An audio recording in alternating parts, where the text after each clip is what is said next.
Today we're going to learn how to build a basic campfire. This is very useful when going camping, but also for general knowledge in case you wind up in a bad spot. Everyone builds fires a little different, but the basic components are the same: oxygen and fuel. Lucky for us, oxygen is all around. We'll talk more about that later. Fuel is what your fire uses to burn, similar to gasoline in a car engine. In our case, that's wood. We'll start with small pieces of kindling and wood shavings. If you want to make it even easier, start with a fire starter such as dryer lint or newspaper. If you're in the wild, dried moss or grass can work just as well. Rip pieces of your paper material and mix it with your smallest wood shavings in a pile. The newspaper will catch easily, igniting the wood shavings after. Now take the next smallest pieces and lay them in a circular pattern on top of the pile. Before we get too far along, we'll need to make a fuse for the fire so we can light it from a distance. Take paper and curl it into a rod, stuffing one end in the middle of your pile and the other outside. From here, there are many different techniques, but I will show you the classic and most common, the T-beam.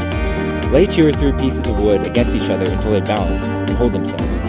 Continue adding more pieces, small to large, building around the fire. It's now time to try to light the fire. Use a lighter to light your fuse and watch as it burns its way into the center of your pile. Sometimes the material or climate may be too damp for the fire to catch easily, and you'll need to relight it or remake a new fuse.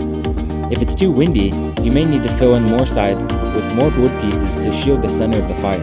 But be careful, leave some areas for the fire to breathe.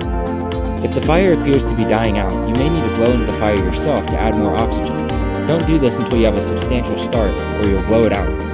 Continue to monitor the fire, making sure to clear some of the surrounding area so the fire won't move outside of your structure. To be safe, it can be helpful to surround your fire with rocks. This is usually done before building your fire, but can be done after as well. Congratulations, you've built a campfire. Kick back and roast hot dogs or marshmallows and enjoy. Thanks for watching. Don't forget to like and subscribe.